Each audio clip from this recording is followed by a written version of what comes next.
Okay, so I know you didn't watch The Simpsons growing up. Correct. And this is how I can tell.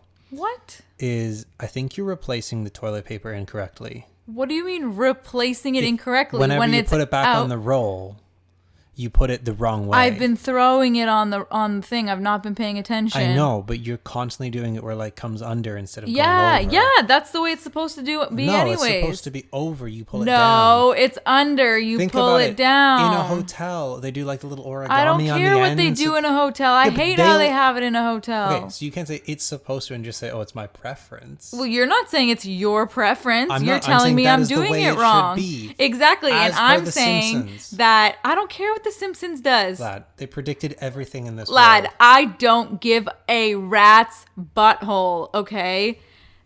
Let me tell you why the toilet paper roll should be pulled down and not over. This is mad. Go on. First of all, it's cleaner because it's cleaner looking aesthetically. It's against our toilet paper our toilet paper like toilet rack would be a nightmare. is connected to our like bathroom sink. Yeah. Like it's on the side. Yeah. So when I put it with the thing coming down under, then it's nicely against the bathroom sink. Yeah. Do you know what I mean? So like I do. That's why I like to do it like that. If it's coming over, then like when it hangs a little bit, then there's like this weird space between the toilet paper roll and the bathroom sink. But if it hangs under, then there's no weird space. It's just nicely flat against the thing. Here's my feedback. Because we are not hotel people. We don't make our toilet paper ends into swans, so they're not always neatly like that. Yeah. Like this is not like gonna go anywhere that no one needs to know about. But like if I like need to like blow my nose, yeah, I'm just gonna reach for under. some toilet paper. Yeah. Like say whatever, brushing your teeth or yeah, whatever. reach under. Water's on the counter. You can reach. But now I've got to dig. I can't just like reach to the side of the sink and just pull. I've got to dig underneath. I've got to do. It's like I got to stoop. I don't want to stoop. Stoop to my level. Wow, you just put yourself down. I know. Hey, I'm self-aware. No, I see what you're saying, but if you just hit the roll, it'll come out. It'll go down though into the bin, into No, the it garbage won't. bin. The There's bin like is pushed 8 back. inches between the bottom of the paper and the top of the bin. Well, there should not And be now 8 it's inches of less exposed sanitary. toilet paper. No, but that's right. If I gotta hit Also, the thing to you get the can't be toilet talking paper out. about less sanitary. We flush See? a toilet with the lid open, and that gets on our toothbrushes. That's not What? 6 feet. You didn't, What? Wait, you didn't know this? I don't know what you're talking about. When you flush the toilet, the particles in the toilet hit the toothbrushes. You didn't know this. Oh, that's disgusting. Yeah, I know. Okay, so we have 2 bathrooms. One's gonna be for bathroom, and one is gonna be for toothbrush. Roll the intro. I can't believe you didn't know that. No, I mean, People put pods on their toothbrush and make sure that the toilet seat is down, like the cover is down before they flush. what do you mean they put pods? Like they put sanitary pods on their toothbrush to cover it. That's to protect it from like airborne shite? Yes. What'd you think it was for? It just so it doesn't get like water in the cup and it gets all like grungy and disgusting. No. That's not going to save that. It's Yes, still it going to... will, because No. it'll get grungy and disgusting No. inside the pod. No, it's like a cleaning thing. Yeah, man. When you go to the toilet next time, make sure the lid is on I'm the going toilet. the other bathroom. All right, well, I'm exclusively second bathroom now. I can't. So Well, I'm just going to put the lid down and then do that. I'm exclusively brushing my teeth in the second bathroom now. Yeah, you do that. I'm going then. to have to do something. Okay, so I have something exciting that you already know about, but our listeners may not know. Okay. Which they actually do not know. But I am finally getting a brand deal. Woo, woo, woo. Da-da. Again, not getting paid for this brand deal, but getting paid in product. And do you guys remember how, like, maybe 2 or 3 podcasts ago, we were on a cleanse? And we were making acai bowls, and we were really trying to get the ingredients and the procedure right so that we can make the perfect thickness and taste at the same time. How much of a pain was that? It was a big pain. Yeah. And it took us, 3 or 4 days to figure it out? Yeah. Not that much of an inconvenience, but when you want something to hit... Yeah, when you want something to hit the spot on that day. You're telling me there's a solution to that problem? No, this is not an ad read for them. Okay, so a company reached out to me, and you'll see on TikTok, if you follow me on TikTok, at Evie, EVIEWHY, whenever I receive their product. But basically, it's a smoothie company, and it comes so it's a cup, and the ingredients are already filled. The perfect amount of ingredients that you need for one of those cups is already in. It's not an ad read, but using words like perfect. Well, okay, I don't know if it's the perfect amount. We'll come back on this podcast to give you the behind the scenes scoop on it. But so far, they have sent me stuff like 9 smoothie cups of different flavors. And what they claim is to have the perfect amount of ingredients in one cup, that all you need to do is add some kind of liquid like water, orange juice, oat milk, coconut milk. Friday? February 11th, they said, I think. That's Thursday. Thursday. I think it was February 11th. So, and then you just put it in the blender and it's supposed to come out perfect. Okay. So I'm very curious. That'll be good. We have a mix of like chocolate smoothies and like fresh fruit or frozen fruit smoothies. How's it going to stay frozen when it comes here? Well, that's what I don't know exactly. Like ice packs and stuff, but like also I don't know. But I guess that's why there's no like liquid. Do you know what I mean? Like it's all frozen fruit. So if the frozen fruit melts a little bit, there's no big deal in that. Yeah. I don't know. But yeah, I'm excited. I have to make a video for them on TikTok, which is fine. I'm just excited that they sent us 9 different smoothies and we get to try them. How is it dating a famous person? I don't know. You tell me. Oh, you're so funny. I've been recognized. I'm just kidding. I'm not famous. Only to some people. Thank you, guys. I'm just kidding. All right. So speaking of products, I also impulse bought a drone because I've been really wanting a drone. I mean, it was kind of impulse, but you've been going on about it. Okay. It was impulse. I've been like thinking about it and talking about it for maybe a month or 2 now. I've wanted it for a longer time than that, but I turned on this video on YouTube and I saw a beautiful drone shot and I was like, I need a drone right now. And Eric's like, right now? And I'm like, yes. Like, I'm buying it right now. He's like, slow down. Let me get the company credit card. But yeah, so I ended up impulse buying a DJI Mavic Mini 2, which is a consumer drone. If you didn't know about drones, or if you're uninterested in this, sorry about it. But consumer drones, so regular drones are over 250 grams. You need to register them and you need to have some kind of drone pilot license to fly them. And consumer drones are under 250 grams, which means they have way less laws than the ones over. You don't have to register it and you don't need a pilot's license.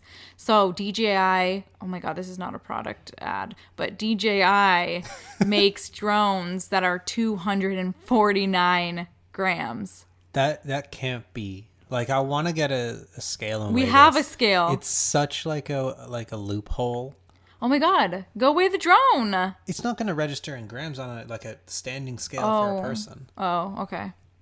We need a drug scale. Yeah, I was thinking like food, counting your macros. Yeah, but, sorry, food on. scale. Yeah. I meant. Escobar. The only problem is that we live in Canada, and you should not be landing the drone on snow because of moisture, and you should also not use it below temperatures of 0 degrees Celsius. And it was negative probably 7. Waited a couple months to get that drone. I didn't want to wait. Polar vortex right now. I know. I really wanted to use it indoors. Cold. See, okay, this is where I have a concern because I have used a drone before where if the battery was dying or if it was having any kind of like issues connecting to your GPS in the remote, it decides I got to go home. and its way of going home is shoot like no, 50 but feet that in the air. was the drone that you were using. I That's understand. not the DJI Mavic. I know. I'm saying you don't know how the DJI Mavic I comes don't. home. You are So what if it correct. decides I gotta go 50 feet in the air to come home, and it just shoots into the ceiling and then falls into 1,000 pieces? Yeah, that would suck. You got to for figure my that bank out account. outside before. It's true. I can wait, but I was really wanting to do some cinematic shots for YouTube videos. Like, I'm uninspired lately. Like, I haven't put out a video since I randomly edited that video of us with Days Like This soundtrack.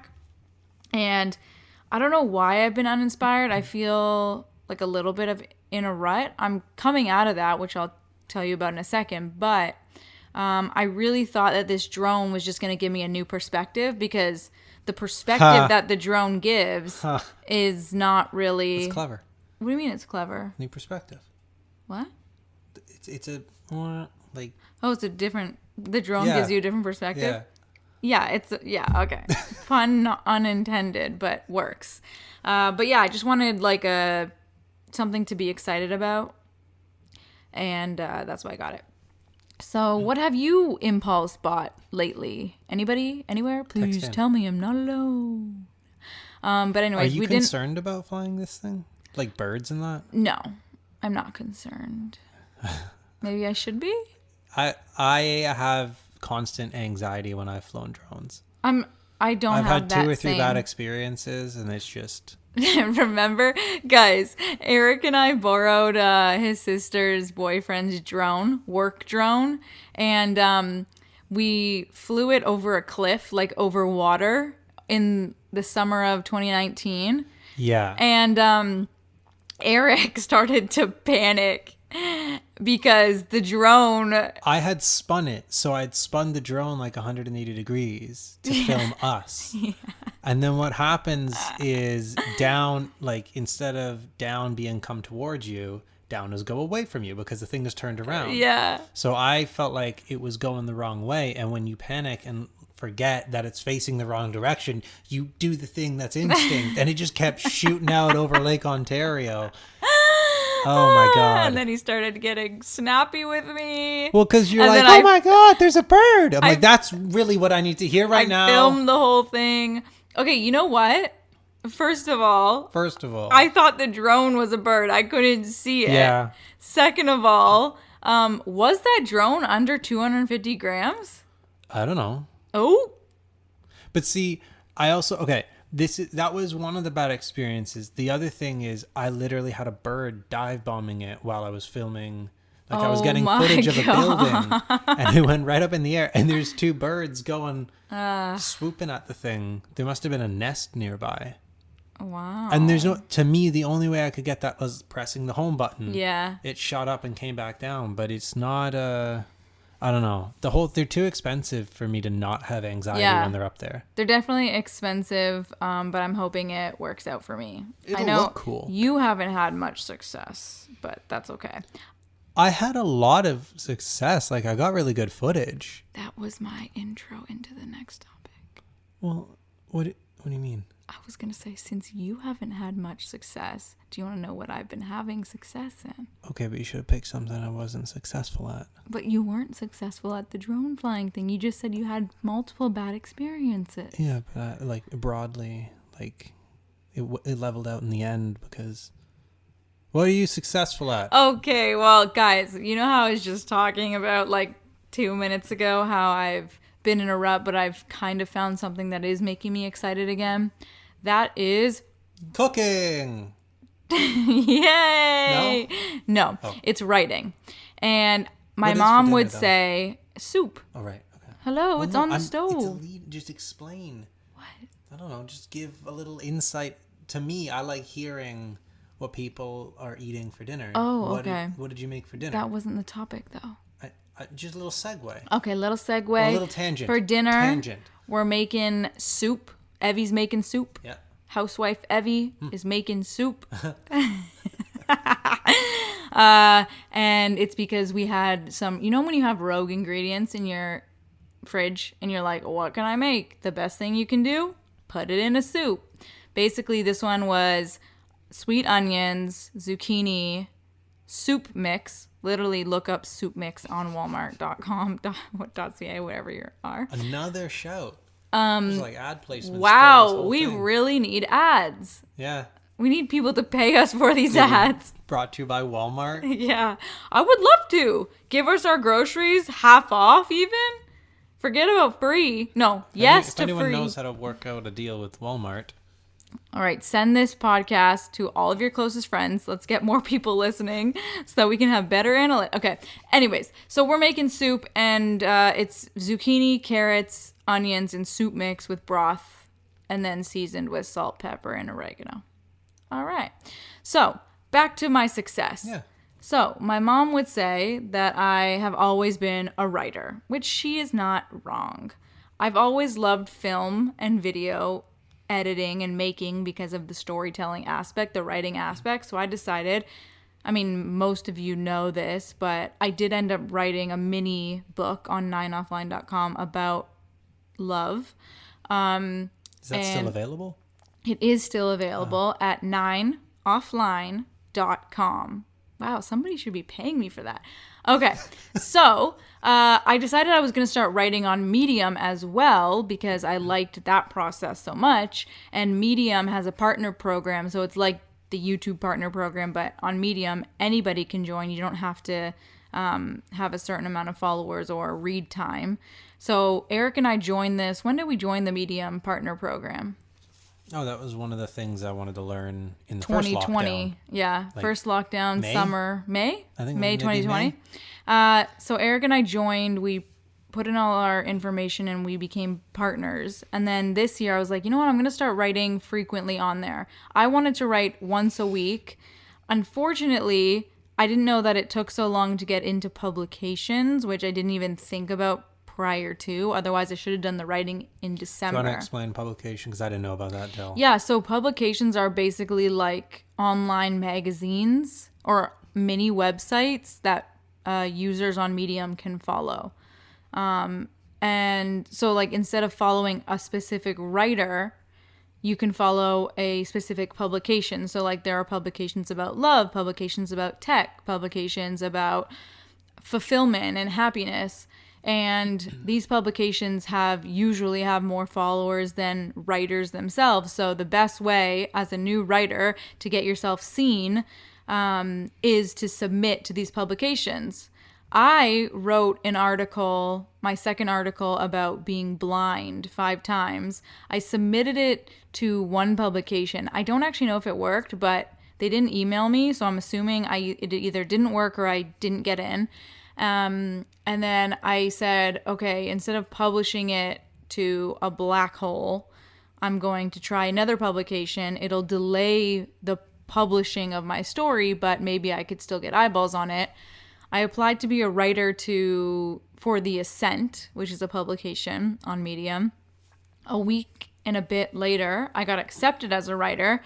And then a week after that, my story got accepted and then it got published the next day in The Ascent. And they have over like 150,000 followers on there. So that's really great exposure for me, which I'm really happy about. I have a tendency, even now, I don't think the article is that great, the story. And I've been getting really good feedback on it. Now, I don't know if that's my proud but never satisfied motto, but it's not even a motto. It's just like a feeling. Like I'm proud of myself for writing, for getting accepted, for doing that. But I'm not satisfied. I'm always like, oh, this can be so much better. This could be so much. Yeah. I don't believe in the whole done is better than perfect thing, but not everything can be your magnum opus. Interesting. I agree with the magnum opus thing, but I don't agree that done is better than perfect. I mean, that done is not better than perfect. I think it depends what you're in it for. Well, I don't really I don't know if it's something stupid like learning a song on guitar. Even I don't like to cut corners. I want to know. Right, but people say that quantity leads to quality. So they always just say just keep doing. Done is better than perfect. You're never gonna make it. You're never gonna feel that it's perfect. So just when it's good enough, put it out, and then you'll learn, and the more you make, the more you learn. So I'm trying to adopt that motto. I mean, there is an angle though where like the social media landscape kind of encourages quantity over quality anyways. I get anyone that. can be a producer, and you don't have to have this perfectly chiseled Oscar nominated film to make a successful YouTube video, right? Like, Yeah, totally. I think that's the good thing though. Like it's so accessible. I think the bad thing is that it's so accessible because like I don't really understand why people will take something of less quality and give it more views than something of that's higher quality. I have a couple of theories on this. One, the higher quality thing is really nice, but it makes people feel inadequate. So they don't want to watch something if they can't feel like if they feel like they're getting shamed. Like, what do you maybe mean? this is just my own complexity in myself. But like you don't want to see something that's so good that it's like, damn, how could I do that yeah, myself? it's like I can't do that. Yeah, so I I feel don't like wanna a watch creator this. might think that. But Yeah.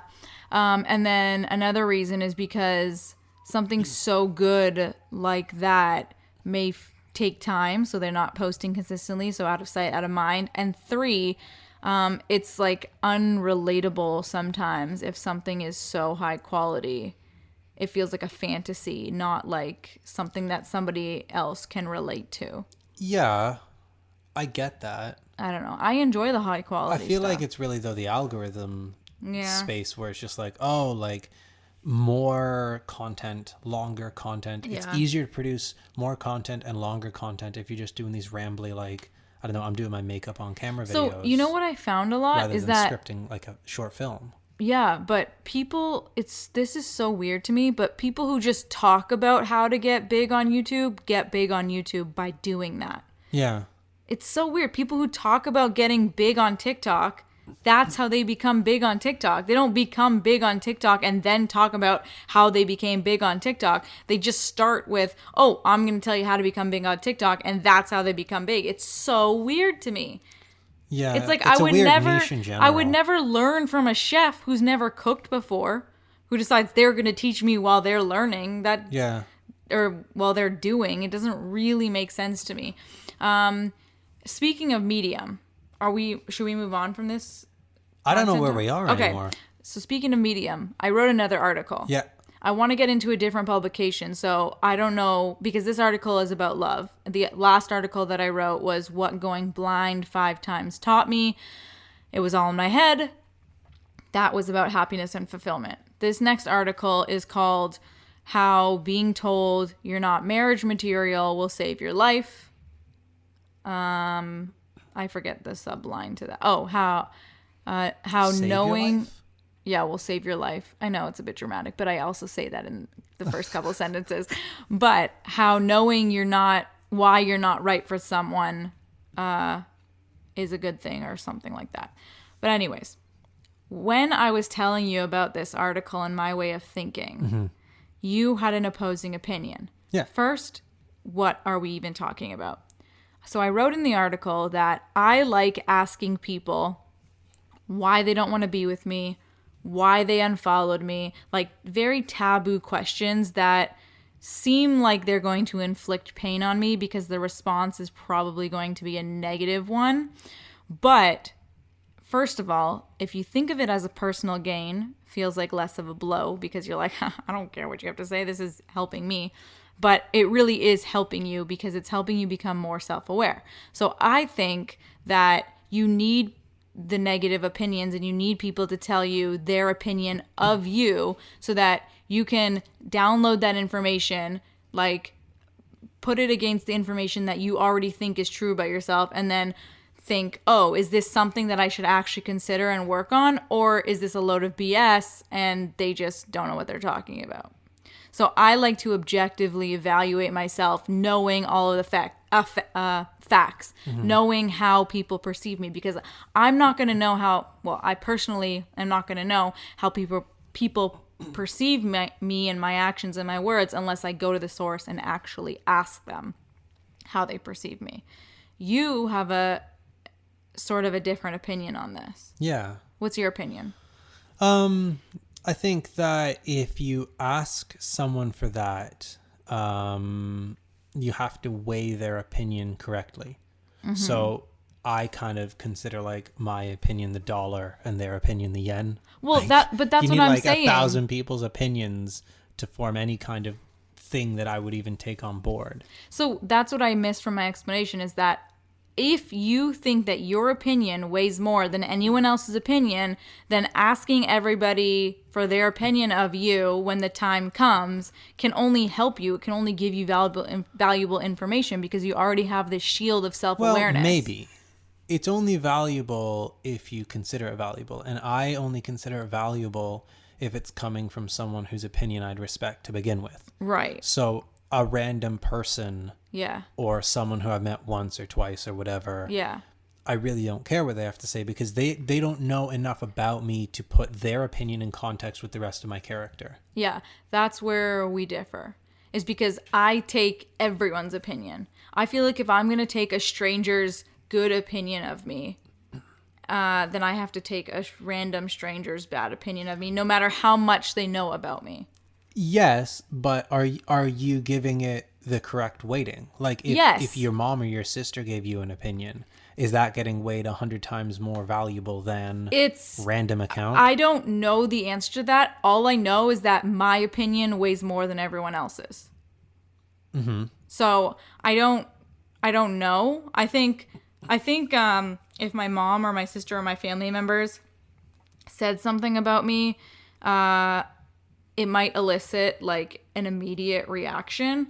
Like, oh my God, they know me and they're saying this about me. However, they have a biased opinion on me. So I might, because like they've known me as a younger child and a teen and a younger adult, like they may have this bias of like, this is how she is and why she is, but they don't maybe understand that I've changed something or I'm trying to change sometimes. So if I meet a stranger on the street, I could say pro, or con, they don't know me at all, so their opinion is BS, or pro, they have no idea about anything about me in my past, so there's no bias there. They're telling me like they see it, and that gives me valuable information because I'm interacting with strangers a lot. And if I'm coming off a certain way, I want to know that. Because they're all having the same bias. They're all coming from the same perspective.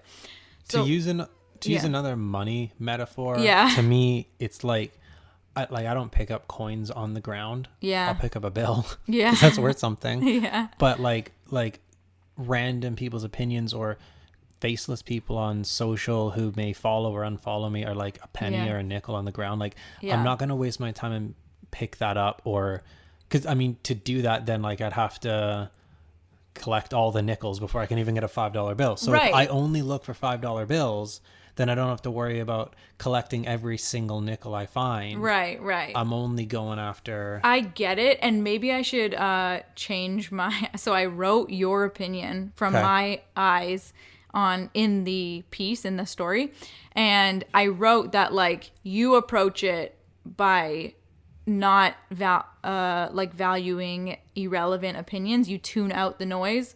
And I say that doesn't work for me because I like validation. And I do, and I hate to admit it. But if I'm going to validate myself with good opinions, then I have to, if I'm going to eat the roses, I have to eat the thorns as well. Like, I can't just... So because my approach is I like validation, then I feel obligated to take those negative opinions, which means that I have to ask for them. Because you don't care about validation, mostly, you're not going to care about anyone's good or bad opinions. Unless I've developed enough of a rapport with them that I trust what they're saying is actually something I should consider. Right. Good chat. So I don't know when that article will be coming out, but... it explains that more from my perspective. I feel like I did a lot of explaining in that article because I feel like it makes sense in my head, but I don't know how to exactly put it into words without having, okay, wait, there's a caveat for this. Okay, wait, caveat for this. Okay, wait, You need to know this before. Like, it's like, oh, you should consider these people's opinions, but I'm not saying that you have to accept the opinions. I'm just saying that you just need to consider and compare them. I'm also, not saying that you should go around telling people why they're not right for you or what makes them suck in your opinion. I also think that just because you have heard somebody out and don't agree doesn't mean it's not valid for them. Like, there's just so many caveats that I try to get across. So hopefully I get into this love publication and I can see what people think about it. I got to read it too. Yeah, you do. I want to see how you phrased it. Yeah. I phrased it in the similar way that I just said. Yeah. For your opinion or mine? For my opinion. Oh, yeah. I said, like, you tune out the noise, but that doesn't work for me because I like validation. So, listen, self-awareness, my whole philosophy depends on brutal honesty. So I would just be lying to myself and all my readers if I said that I didn't care about validation. Because I do. I hate it. But again, my opinion... Exhausting. My opinion, though, weighs the most. So if I like something, I don't need validation. It's when I'm, like, done but not perfect that I'm like, please validate me. Do you know what I mean? Yeah. I mean, I get in points, too. Like, especially in what we do as design and, like, creative, everything is subjective. So it does help to step out of your bubble and hear someone else's opinion on it. Yeah. Also, with the last article, the blindness one, I made $2. My first $2. No, sorry. I was going to say my first $2 writing. My first $2 on the Medium platform. Again, thank you to those who bought my short story and poetry book. And also, I hope you guys are loving the poetry on my Instagram because I've been posting free poems there. None of those have been in the 9 Offline Love is Not a Dumb Idea book, but yeah. Anything? Do we have a question of the week? I've got one, yeah. Oh, go for it. Okay. When all of this is over... You just had to bring up COVID. No, I'm saying beyond COVID. We're thinking. And concerts are a thing again. Yeah. What band would you like to see reunite? Reunite? A band that is... if you are really struggling, I'll allow you to bring people back from the dead, but preferably just a band who's had a bit of a rift and they've separated and they're not touring as a band anymore. I'm not privy to this knowledge. Okay. Like, I don't know bands that are broken up. Like, the only one that I can think of is One Direction, and I don't care about seeing them. You don't want to see them? No. All 4 of them back on stage together? Isn't there 5? I don't know. There's 5 of them? See, I don't know. Is there 4? Niall, Liam, Zayn, Harry, and who else? Niall, Liam, Zayn, Harry. Is there a 5th one? Louis Capaldi. Louis. Wait, that's actually the name? Louis Tomlinson. I was just naming another singer from the UK. Yeah, it's Louis Tomlinson. Whoa! Louis, Niall, Harry, Whoa! Zayn. Oh no, which one am I missing now? Louis, Niall, Harry, Zayn, Liam. There we go. Riveting. All right. You don't know a band? No, I just want to see Joan Jett. Yeah. Okay. I think that band did not break up because it's basically her and friends. Yeah, I know. What if I said Black Sabbath? They broke up. They came back together and then retired. Not with Ozzy. Or not with... not with the drummer. Who was it that left? Was it Ozzy? Well, yeah, Ozzy. Black Sabbath. Yeah, but they came back together. They did a tour. I seen it.